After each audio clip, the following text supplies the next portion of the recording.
hadith တော်တွေကတကယ်တမ်းတမန်တော်မြတ်ဆလ္လာလဟ်အလိုင်ဝါဆလမ်ရဲ့ပညာတွေဖြစ်တယ်တမန်တော်မြတ်ကရဆူလ်ဖြစ်တယ်လို့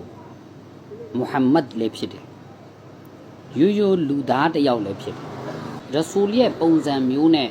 ပေးခဲ့တဲ့အမြင့်ပညာချက်တွေရှိတယ်လို့အဲ့ဒါတွေကသာသနာအသိပညာတွေလူသားအနေနဲ့ပေးခဲ့တဲ့အကြံဉာဏ်တွေလည်းရှိတယ်အဲ့ဒါတွေကတော့လူသားတစ်ယောက်ရဲ့အသိပညာတွေတမန်တော်မြတ်ကစွန်မလွန်အဖို့အမဝုံမုံဝဆန်ကူးပေးတဲ့ဖြစ်စဉ်ကိုကြည့်ပြီးတော့မင်းတို့တွေဒါမျိုးလှုပ်เสียပါလို့လေသူကသူတီးเสียရှိတာတီးမှာပေါ့လို့တနစ်ကပြောလိုက်တယ်အဲ့နှစ်ကအထွက်နဲတော့လူတွေကတမန်တော်မြတ်စီလာလျှောက်ထားကြတော့တမန်တော်မြတ်က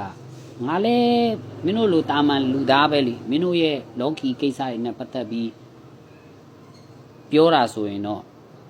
မင်းတို့လောကီကိစ္စနဲ့ပတ်သက်ပြီးအတီးဆုံးပဲအဲ့လိုမိန့်တော်မူခဲ့တယ်တဲ့ဒါကိုကြည့်ချင်းအဖြစ်တမန်တော်မြတ်ကအာရဗ်မှာပွင့်ပေါ်ခဲ့တဲ့အာရဘီတစ်ယောက်ဖြစ်တယ်ဒီပေါ်မှာအာရဗ်အဝတ်စားနဲ့အစားအသောက်တွေတမန်တော်ကြိုက်တယ်တမန်တော်မြတ်ကလူသားတဦးဖြစ်တယ်အမျိုးသားတဦးဖြစ်တယ်ဒါကြောင့်အမျိုးသားတဦးမှာသူကြိုက်နှစ်သက်တဲ့အရာတွေရှိမယ်ဒါပေမဲ့အဲ့ဓာရီဟာသာသနာမဟုတ်သာသနာက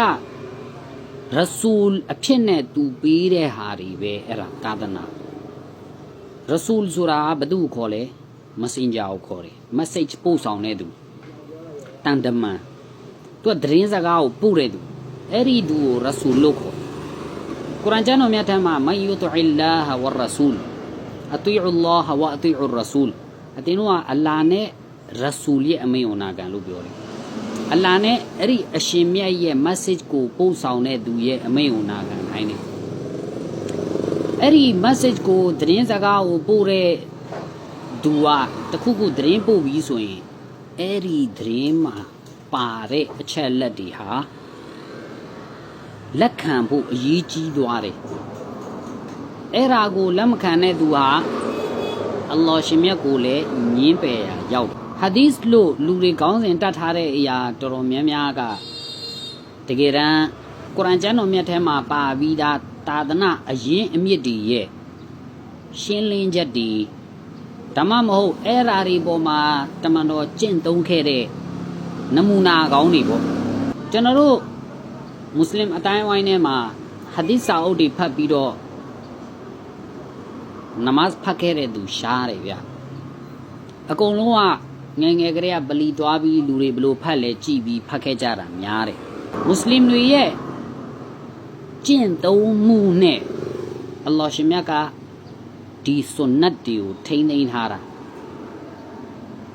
ဟာဒီသ်စာအုပ်တွေနဲ့ထိန်းသိမ်းထားတာမဟုတ်ဒါပေမဲ့ဟာဒီသ်တော်တွေဟာ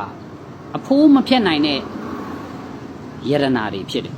မရှိရင်မဖြစ်တဲ့အရာတော့မဟုတ်ကျွန်တော်တို့မိုးကောင်းကင်သာသနာရဲ့အစဉ်အလာတွေကိုကြည့်ကြည့်ရင်အစဉ်မပြတ်ကျွန်တော်တို့တွေ့ရတဲ့ဟာတစ်ခုရှိတယ်အဲ့ဒါပါလဲဆိုတော့အလ္လာဟ်ရှင်မြတ်ဖက်ကနေကျမ်းဂန်တစ်ခုခုချပေးပြီးပြီဆိုရင်တိတ်မကြခင်ပဲလူတွေဟာသူတို့လက်နဲ့သူတို့ဟာသူတို့ဖက်ကနေသူတို့ရေးထားတဲ့အရာတွေကိုဒါကအလ္လာဟ်ဖက်ကဖြစ်တယ်လို့ပြောပြီးလူတွေကိုမိတ်ဆက်ကြတယ်အဲ့ဒီတိုင်းရှောက်လန်းဖို့လူတွေကိုတိုက်တွန်းကြတယ်တောရတ်ကျမ်းကြပြီးတဲ့နောက်လဲအစ္စရေးတွေကသူတို့လက်နဲ့သူတို့တလ်မုဒ်ကိုရေးပြီးတော့ဒါအလ္လာဟ်ရှင်မြတ်ဖက်ကဖြစ်တယ်လို့ကြွေးကြော်တယ်အင်ဂျီလ်ကျမ်းကြပြီးတဲ့နောက်ပိုင်းမှာလဲသူတို့ဘုန်းကြီးတွေရေးထားတဲ့ဟာတွေကိုဒါဟာအလ္လာဟ်ရှင်မြတ်ရဲ့စကားတော်တွေဖြစ်တယ်ဆိုပြီးတော့သူတို့တွေကြွေးကြော်ကြတယ်အဲ့တိုင်းပဲကုရ်အာန်ကျမ်းတော်မြတ်ကြပြောက်ပြီးတဲ့နောက်ပိုင်းမှာ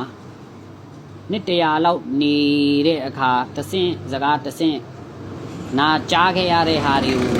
စာအုပ်တွေနဲ့ပြုစုပြီးတော့ဒါတွေဟာဝဟီဖြစ်တယ်အလ္လာဟ်ရှင်မြတ်ဖက်ကဖြစ်တယ်လို့ကြွေးကြော်တဲ့သူတွေမွတ်စလင်တွေထဲမှာလည်းပေါ်ပေါက်ခဲ့ကြတာပဲအဲ့ဒါတွေကိုစီစစ်တဲ့ပညာရှင်တွေလည်းအများကြီးပေါ်ပေါက်ခဲ့တယ်ဟာဒီသ်အတုနဲ့အစစ်ကိုခွဲခြားတဲ့ပညာရှင်ဟာဒီသ်ပညာရှင်တွေပေါ်ပေါက်ခဲ့တယ် ဒီဟာဒီစ်စာအုပ်တွေမှာပါတဲ့ဟာဒီစ်တွေအကုန်လုံးကတမန်တော်မြတ်မိန့်ခဲ့တယ်လို့ယတိပြတ်ပြောလို့မရအောင်အဲ့ဒါကဟာဒီစ်ပညာရှင်တွေရဲ့တမတ်ထားတဲ့စီကံချက်တွေနဲ့အညီဒါဟာမှန်ကန်ခိုင်လုံတဲ့စင့်မြန်ချက်ဖြစ်တယ်လို့တော့ပြောလို့ရတယ်ဒါပေမဲ့အတိအကျတမန်တော်မိန့်တော်မူခဲ့တယ်လို့ပြောလို့တော့မရအောင်ဟာဒီစ်တွေကခုနပြောခဲ့သလိုအဖိုးမဖြစ်နိုင်တဲ့ယရနာဖြစ်တယ်ဒါပေမဲ့မရှိမဖြစ်အရာတော့မဟုတ်အဲ့ဒါကြောင့်မို့လို့လေဟဇရတ်အဘူဘကာကသူတသက်လုံး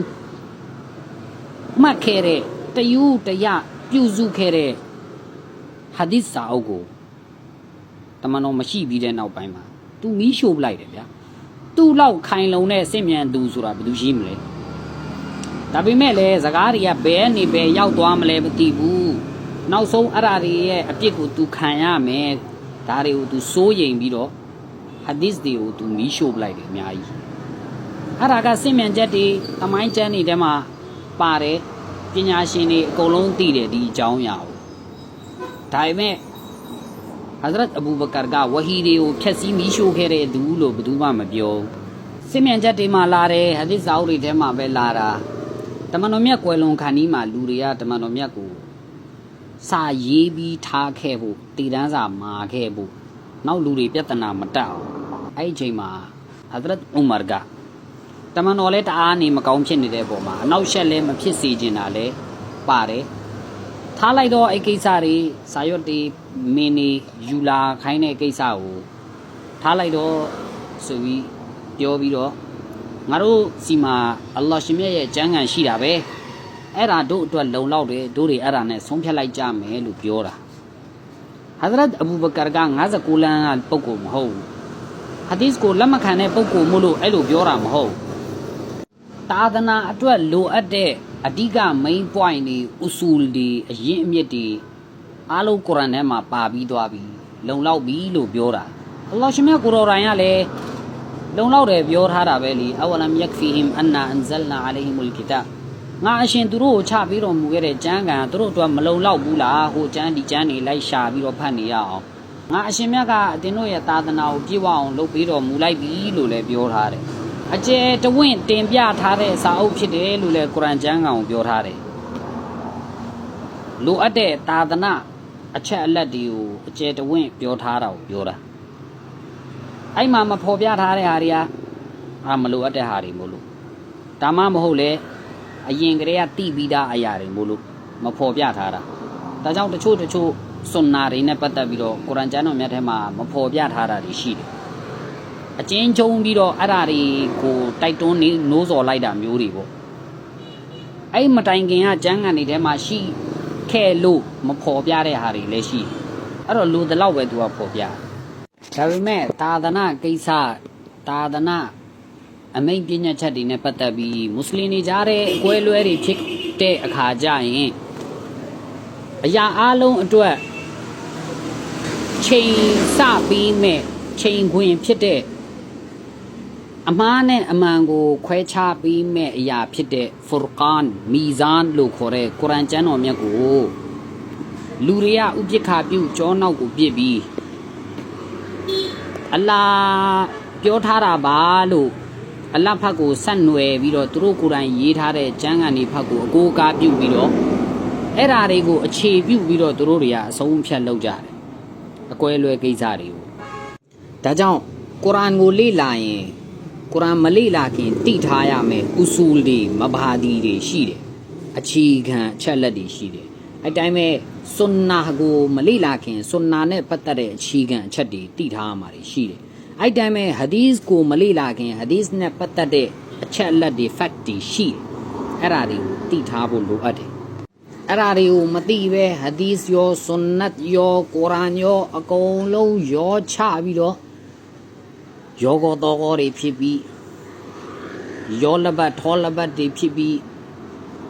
နောက်ဆုံးခေါင်းနေရခြေရောက်ခြေနေရခေါင်းရောက်ပြီးလူတွေကဘာတွေခွဲခြားလို့ခွဲခြားရမှန်းမသိတော့တဲ့အခြေအနေမျိုးတွေဆက်ရောက်သွားတာတွေရှိတယ်အဲ့ဒါတွေကဒူးနေရဒူးတော်နေရတော်သူ့အစင်းနဲ့သူမထားလို့